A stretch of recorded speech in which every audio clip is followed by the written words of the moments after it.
तो झिंगना मान चाहे मत मान, तो के हम अपने औलाद से ज्यादा मानीला। तू तो चाचा हम जान थी। ये झिंगन तनी आओ।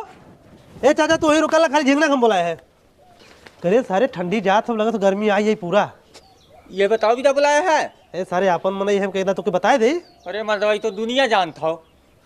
का कहत रहा रे तू के अड़वा बुला के? तू चाचा काट नारायण चला मलन चली। ए सारे तब का करे अड़वा बुलाए रहा, कुछ तो कहते रहा होई। काट रहे ठंडी जात बा, गर्मी आवे वाली हो।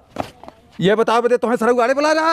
हाँ सही से बताओ का कहत रहा हूँ। सही चाचा कुछ ना काट रहे। सारा जरूर हमार शिकायत करत रहा होई, लेकिन तो सारे बतावे ना चाहते। ऐसा कौनो बात ना हो। तो के सारे हम अपने लड़कियां ज्यादा मानत रहे, लेकिन तो सबसे बड़ा नीच है। पक सारे आज बाद आए मत हमरे घरे।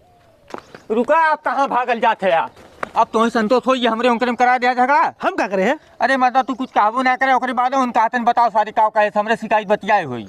हम ये चाहते रहे तुम्हारे उनके में झगड़ा हो, तो हम लोग देख रहे दोनों खूब गाना जोड़ के चलत रहे ने। को मतलब ये कुल का करेला?